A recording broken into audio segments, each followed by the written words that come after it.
Alright guys, welcome back to Algos Made Simple. Have one that at the beginning appears hard, but I don't believe it's too difficult once you know what you're doing to attack this one, and we're going to of course do it in the most simplistic way possible. So that being said, let's dive right into it. It's Leetcode 11, container with most water. You're given an integer array height of length n. There are n vertical lines drawn such as the two endpoints of the ith line are I, 0 and I, height at index I. Find two lines that together with the x-axis form a container such that the container contains the most water. Return the maximum amount of water a container can store. Notice that you may not slant the container. So with that description, if I didn't look at the examples here and see what was going on, if I didn't have the examples, that's kind of difficult to grasp conceptually. This would be a problem that I'd actually ask the interviewer. I'd really want to make sure I reiterate the problem to the interviewer and try to figure out what's being asked of me. So I'd say, okay, I understand I'm getting a array of heights, and I do understand that I want to build a container that has the most water, and this is where you kind of talk through the problem. So you're like, okay, I assume that I'm going to want I'm going to try to go for the tallest heights or the maximum heights, but I also need to know about the width in between. So that's where I would probably ask for a hint, like, can you kind of explain this better to me, what I'm looking for here? And then they might would let you know, okay, well, obviously your width is going to be the distance between the 2 points. But again, with the examples, it sheds a lot more light on this one and just makes it where it's a lot easier to grasp. So this is, again, a big point of why you should look at examples, why you should go through examples, and hopefully, if you encounter this problem in your interview, you have an example on here. So when you look here and understand, okay, and you could always draw out your own example too if you had to, and that would lead you to that if you didn't have examples available. But luckily we got one readily available for us, so let's look at it. You can see here that obviously this makes the most sense for containing the most water, because if you tried to use this right here, yeah, you can get more height-wise, but you're giving up a lot of width, and if you do the multiplication, it's going to come out lower. I think that's, what is that? So you'd have 8 over here, and there's 1, 2, 3, 4, 5. So 40 versus the 49 you're getting with this 7 by 7.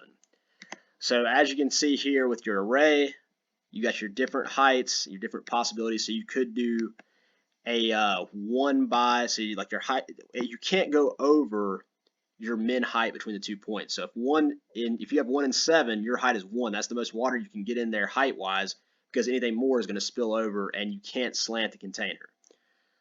So with that being said, you could have, so you're talking about 1, 2, 3, 4, 5, 6, 7, 8 or so. You could have a 1 by 8 as your first thing, and then so on and so forth. So how would you tackle this one? Well, you could definitely do the brute force O of n squared solution, which would just be to go through and say, okay, here's my left, and then I'm going to go through all these right ones and do the distance between the right and left indexes times your minimum height between the 2 points, and that keep giving you your areas, and you keep updating your areas, and that's definitely doable. That's no problem there. That's fine. But again, it's O of n squared. So when we're doing these left and right kind of things, and we're trying to find an area between them, it makes a lot of sense that you could use pointers and kind of go that route and do more of a sliding window technique. So with our game plan here, what we know we're going to need, just on the surface, just to kind of get us rolling, we know we're going to need a left and a right variable, and we know, I'll put left and right and then put a comma here, left and a right variable, we know we're going to have to calculate the area, which the area is going to equal the right minus the left, so the distance between the two indexes, times the minimum height of left and height of right. So we know how to calculate the area, so that's a good step in the right direction there. And then we know that we're going to want the max, so we'll have a max area, resolution, whatever, we'll call it res, and it'll be the max of the area and the existing resolution. So the new area we compute in the existing resolution. No problems there. So all we need to do now is figure out what's going to fuel us to look through all these if we're going to do a pointer solution. So what could fuel us here is we're going to keep either bringing this right pointer down or bring this left pointer this way or up, whatever, how you want to say it. Bring the left to the right, right to the left. We're going to keep doing that. So what you can say is while this left is less than the right, so while it doesn't pass it or is not equal to it, we can keep going. There's another case to look at. So when that does happen, we'll exit it. So what are we going to use to decide if we're going to decrement down or increment up? Well, of course, we want to do whichever one is the lower height. We want to get rid of that one and increment or decrement from it, kind of thing. So that would look like if height on the left is less than height on the right, change/update the left. And if the height right is the one that's less than height left, then we're going to simply change update the right. So diving right into this one, guys, I think we've got this one pretty good conceptually what's happening here. Again, we're just looking at, okay, I've got this and I've got this. All right, I'm looking at those. All right, that's cool. I've got my current max area. Now I'm going to bring this left one up because it's the lower height. All right, I've got this and this. I got a new max area to look at. And I'm just going to keep looking at these different possibilities. So looking here, we've got contains water, and we're passing through height. So look here, and we'll say, okay, our resolution, we're going to start out at 0. That's 0 max area, so that's the number to beat. I'm going to go ahead and bump this one down, along with our game plan. All right, that's the area to beat is the resolution at 0. All right, so then we know we're going to need left and right pointers originally, because how are we going to update them if we don't have them originally? So that's just like a binary search or anything else. Your left is going to be 0. Your right is going to be set to the length of your list minus 1. Okay, and then, all right, so we're at a stopping point. There is nothing else we can do at this point. We talked about what's going to fuel us going through these loop and looking at all these different combinations. While left is less than right, what we're going to immediately do is let's take the area. Let's find out what our area is.